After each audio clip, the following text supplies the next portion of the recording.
Norfolk's council tax is going up by 4.8%. So is that too much, or do we need it to protect care for the elderly?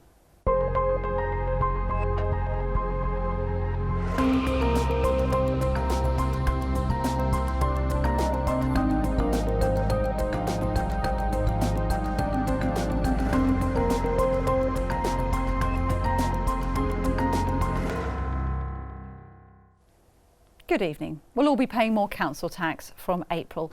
The county councils put an extra £57 a year on a Band D property.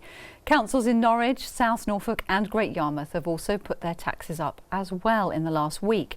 But they're still having to make cuts, as Neil Perry reports. The day started with protests and ended with a plan for how Norfolk County Council wants to spend our hard-earned taxpayers' money. But what are the bits you need to know? Well, in total, they're having to find £48 million in savings across their budgets. But where are they coming from? They've been having to make cuts for years. They say mostly it's from their back office. But the most controversial is £5 million in cuts to housing services and charities that help tackle homelessness. Council tax is also going up by 4.8%. That's about £57 a year for a Band D property. That's to pay for a £25 million investment into adult social care. The Conservatives in charge at County Hall describe this as a robust budget built on graft. Campaigners, though, say it's a tragedy for the county's most vulnerable. So what will all this mean for you, and could the cuts to homeless charities have been avoided? Here to talk about this is the former council leader George Nobbs from Labour and Toby Cook from UKIP. Also here this evening, Martin Schmierer from the Green Party and James Wright from the Liberal Democrats. Let's get your reactions first of all. George Nobbs, what was your reaction to the budget overall on Monday? Well, it's not the budget which we had last year. I mean, we produced a 3-year budget last year, which every party virtually voted for, including the Conservatives, and I think that would have put us in a much better position. What the Conservatives have done this year is to avoid making the back office cuts that were planned in that budget, put them forward into future years, hope for the best basically, but at the same time put the tax up very highly, and as I say, and rely on, for future years on basically what are accountancy tricks, which you only do once, which is to capitalise various items and move them from a different part of the budget to another part. That works once, it doesn't work again. And I say to trust to luck in many ways. I think they've to say it's robust is ridiculous, it's far from robust. They've chosen to, as I say, to load the cuts in future years to avoid being unpopular this year, and they choose to have a high council tax this year because they think they can get away with it because everybody else is doing it. OK, let's ask Toby Cook, what do you think of it? Do you think they can get away with this high council tax? Were you happy with that rise? No, I think my party is probably more than any of the others dead against council tax rising. But the amendments that all the opposition parties put forward were defeated, and this would have mitigated some of the worst effects of this budget. And I think that's largely sort of intransigence. I think a great pity. And it would have given time for the council to try and, as George has sort of implied already, to look for other solutions. Because really what they're doing is just kicking the can down the road here. OK, well, let's ask the Green Party. What do the Greens make of this budget as a whole? Well, I thought it was a little short of social vandalism, really. I mean, to the most vulnerable communities in Norwich, which is where I represent, I think this will come as little more than a blow upon a bruise. This is something that is being handed down by central government. It's something like £161 million that's had to be slashed from local government funding for Norfolk County Council.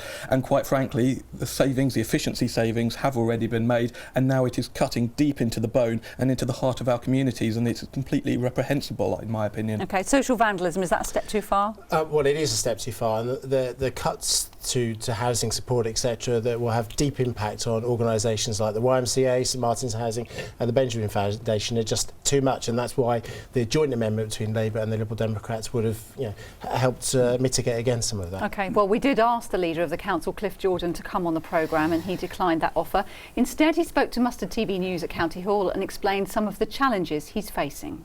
There's nothing I can do. We must look after those that can't look after themselves. We must do that. We've got to ensure that good roads. You don't want to keep breaking your suspension, getting flat tyres. You don't want have dangerous roads, so we've got to do the roads. You've got libraries, you've got all the other facilities, the frontline facilities. We're determined to continue them up at the highest level. So therefore, collectively, we pay. Collectively we pay. Says there's nothing we can do. I mean, yes, I think his opening words said nothing I can do, sort of sums up Cliff's attitude to running the council. But to say that we've got to look after, then to say in the next breath we've got to look after the most vulnerable, and then to say, you know, if your suspension is damaged on the road, that's his idea of the most vulnerable in society. He was asked the question, did he care about homelessness? He said, no, I don't. He said, because it's a district responsibility. Well, you know, what we are proposing in our amendment, which virtually every party agreed to apart from the Conservatives, was taking 1.2 million of the 5 million cut and restoring that so that we gave a breathing space. But they wouldn't even consider that. And isn't it remarkable? There's 4 parties here, all very, very different, all happen to agree independently on what they wanted done. And yet the Conservatives said no, it couldn't be done. Cliff Jordan, he mentioned transport, and you used to be on that transport committee, didn't you? Can you understand his need to prioritise transport and potholes and things like that? Well, there's a separate fund for potholes, and the government specifically funded that this year. Everyone acknowledges that the central government have cut and are continuing to cut to zero by 2020 the revenue support grant. My problem with Cliff is he's just burying his head in the sand, as I said. What is he doing about the vision for Norfolk in the future? And it doesn't exist. It's to just sort of stick a plaster on and get through the next few months till after May, and then we can raise council tax again or something.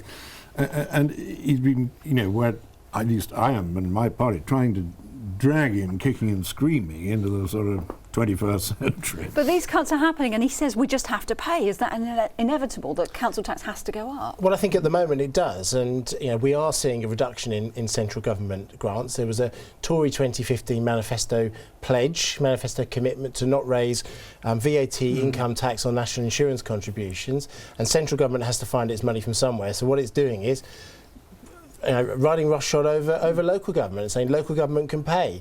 And Cliff's whole attitude about saying, well, actually, that's a district council responsibility. We're seeing the central government trickling down to counties, which in turn then trickles down to districts. Can I come in again? James's point there, that we all face now, you know, where we're going to be relying on 2 things, council tax and business rates by 2020. And the current system is simply not sustainable unless you're going to have, James is implying there, a huge rise in council tax. And it's going to become academic after a bit. On top of this, the government are sort of clobbering small businesses at the moment, which have been in the press. And we'll talk more about the future in a moment. But I wanted to hear from those campaigners. We did see campaigners outside County Hall before the meeting. They were trying to stop the cuts to the housing charities that we mentioned. Jonathan Moore is the chairman of disability charity Equal Lives. It's a tragic day. I mean, that amendment was very key for all the unions that came here today. We were trying to secure protection for homeless people, especially homeless people with mental health problems. I mean, my great fear, and the great fear of the people of Equal Lives, is that the suicide rate will go up. That's why, and I make no apology for it, I've said you'll have blood on your hands for this, and they will. He said blood on their hands. Is he going too far, Martin Schmierer?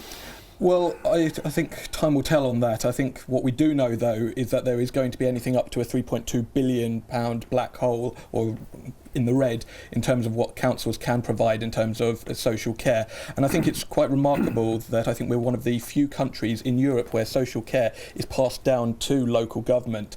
And I think what we've got at the moment, fortunately, is that the Chancellor is sitting on £10 billion worth of extra tax revenue that he could therefore be spending on dealing with this massive problem that is facing everyone, not just in Norfolk, but around Britain. OK, well, as we've been hearing with those criticisms a lot for the Conservatives over the £5 million cuts to homeless charities. But the leader of the County Council, Cliff Jordan, says it's the duty of the district councils to pay for that. I understand what they're talking about. I mean, homelessness, for instance, and that's all triggers from that. Well, I didn't change the law, the government changed the law. They also changed the money part, didn't come to us. And for some extraordinary reason, whoever run the council then at the time didn't change the money.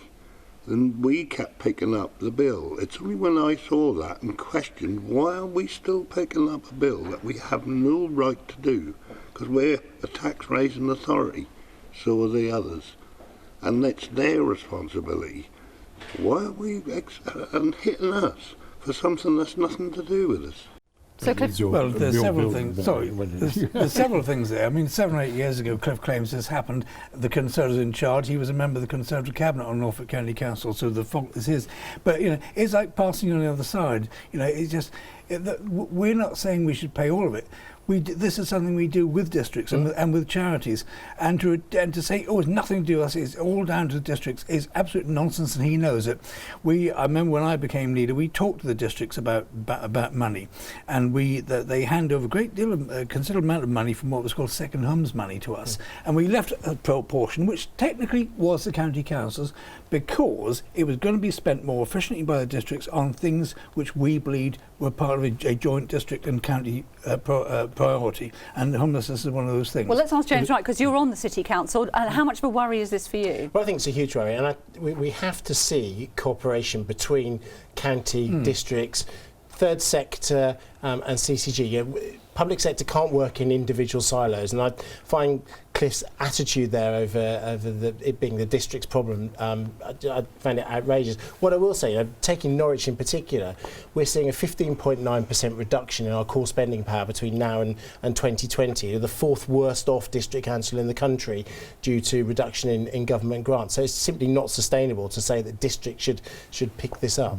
And I think one of the other real concerns is that while district funding is also going down considerably, yesterday James and we had to pass £2.3 million worth of savings on Norwich City Council, but actually we're seeing homelessness going up by well over a third over the last 2 or 3 years, and we've seen that not just in Norwich but in Kings Lynn and indeed across Norfolk. And then simply for Cliff Jordan to say that it's simply now the responsibility of whether it's Kings Lynn Borough Council or Norwich City Council is a grave dereliction of duty. Maybe Toby Cook, he had to put the council the tax problem up. with this is that you're actually storing up problems for the future. You're going to have a bigger bill. But he would say, I've put the council tax up, I've done all I can do. Well, he has, but I think we all, the Liberal and Labour amendment, which we supported, was going to mitigate a lot of that. And by what's going to happen, you've got 6 months down the road, you're going to have, people being forced into the NHS, and this resilience in keeping people in their homes and that kind of thing. It's going to be more and more difficult, and it's sort of passing the buck without actually hitting the problem. We'll look to the future in a moment. Do stay with us. After the break, I'll be putting your thoughts to the panel and finding out what they would have done differently if they'd been in charge at County Hall. Do stay with us.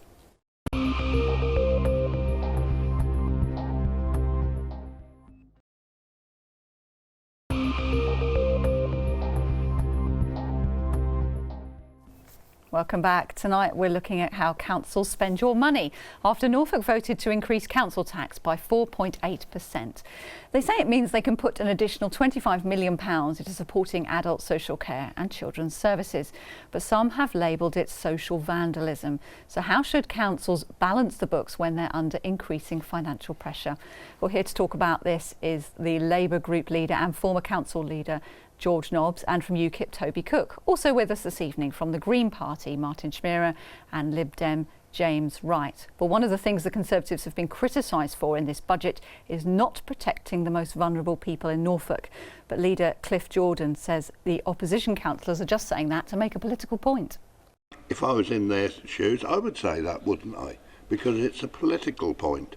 But the actual factual point is, if you look at the figures, it does do that. It does look after people. How? Because there's enough money in that weren't there. We've put 25 million quid. It's real money. You heard George trying to rubbish it. The facts came out. It is real money. It's enhancement money. And as you mentioned, George, there, one of his accusations was that it was wishful thinking, this budget. What do you say to that? Well, he has the one that got, O levels in wishful thinking, because last year his budget, we were promised that was really good, firm budget. Within 4 months, it was 23 million overspent. That's not good. Cliff Jordan speaking to Lauren Hewitt. He's accusing you of having O-levels in wishful thinking. Is that fair? Well, I mean, Cliff's idea of the facts and mine are very different. We left Cliff with a budget which would provide a gap of 8.8 million this year and his surplus of 22 million next year. There was a budget he voted for, a budget which was prepared by the same officers that prepared this one. What's happened is that there was no black hole, no gap after 4 months. After 4 months, Cliff and his friends had done nothing. They just sat back this year and let things slide, and they've done nothing about making the savings which were in this budget. They've put them off to future years, avoiding the pain, passing it along, and they are quite incapable of actually getting a grip of what's happening at the council. But Cliff is the last person I'd take advice on how to run a budget. When we took over jointly 3 years ago, nearly 4 years ago now, the gap that they left us was £189 million. That we were reducing to £8.8 million for the year that's now coming.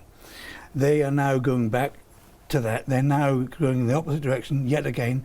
Our budget would have produced a surplus over the next 3 years, including last year, that 3-year budget, of £1.8 million at the end of a 3-year cycle. Theirs produces a £35 million deficit at the end of 3 years. That's the difference. OK, well, so what would you do differently, Toby Cook? Well, I think it's perfectly obvious to everyone now that we can't go on as we are. And what I've been trying to do is get them to revisit the unitary situation, which would mean the end of the county council. There's no appetite for it, surely. Well, we've talked about it so many times. And I know that people come back with that all the time. I think now the situation is so bad that it's the only possible solution. More dynamic authorities, which they're all Conservative control, like Dorset and Buckinghamshire and even neighbouring Lincolnshire now, are coming on board. This is the only way forward because the savings are huge. And but the Dorset scheme is falling apart, Toby. Three cars have come out of it already. And Oxford City Council are certainly not happy with it. Try and break the vested interests and the status quo. Obviously, there are a huge number of people who are very keen to keep that status quo. Okay. The way, in my view, what's got to happen is we've got to put a plan to the electorate. Right. And they may want to keep the status quo, but they should also be aware that if they want to keep the status quo, you've got a new meaning to council tax. All right. What would you do differently if you were writing this budget? Well, if we were going to talk about a new meaning for council tax, that's something that the Green Party has long advocated, actually. We're talking about a land value tax, which is a far more progressive form of taxation than a council tax, which How is it different? Well, it basically taxes the value of the land and the wealth there rather than basically the property. So, for example, a flat owner is paying quite a lot of council tax at the moment, even though the value of their land, if they're renting, for example, is very, very limited, or it's not non-existent. Whereas if someone was actually owning a piece of land, that would be worth quite a lot of money, and they're not developing it, that should be therefore taxed at an appropriate level. So that's one thing that we would like to do. The other thing that the Greens have put forward is a radical idea to tackle air pollution. It's killing 5% of our citizens prematurely in Norwich, for example,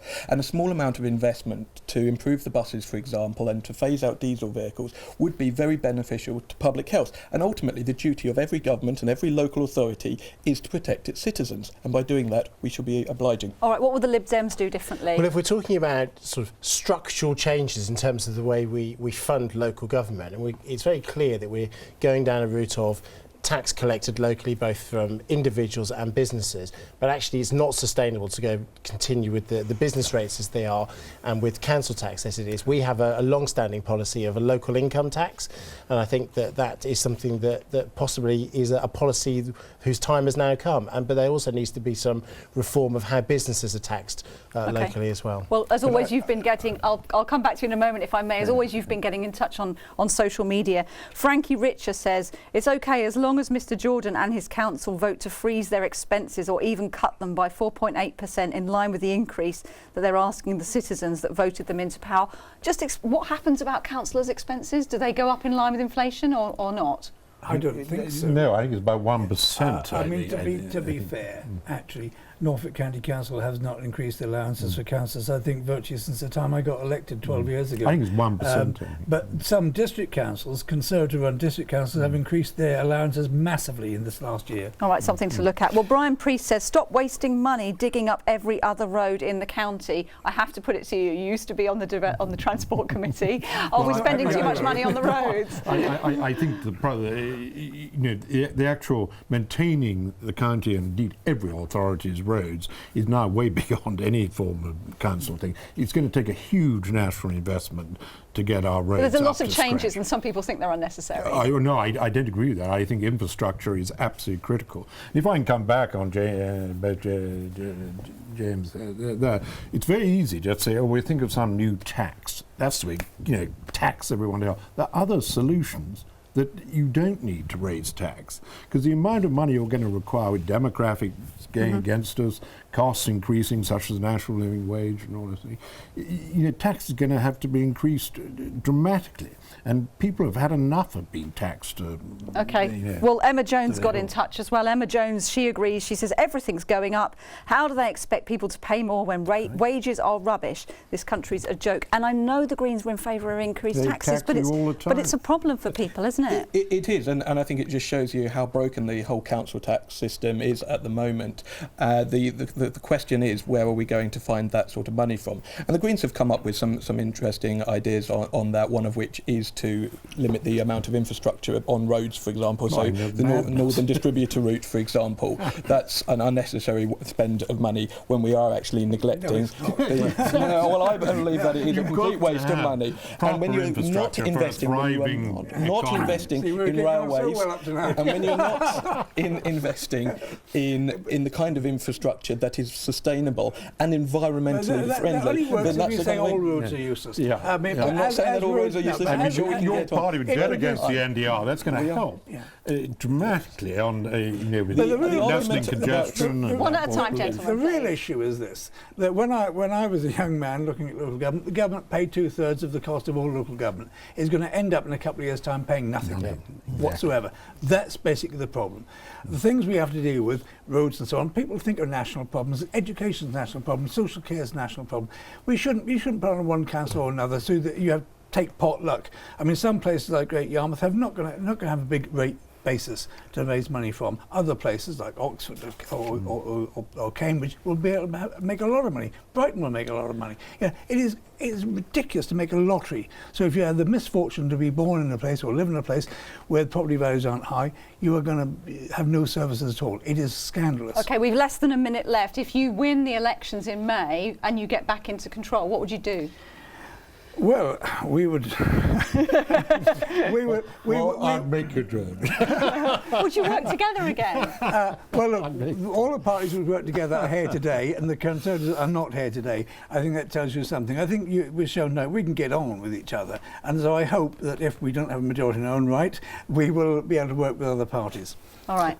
It's obviously going to be a really interesting time, and we'll talk to you all again in the run-up to those local council elections in May. But that is all we've got time for this evening. Thank you to my guests for taking part, and to you if you got in touch this week on Facebook or Twitter. Good night.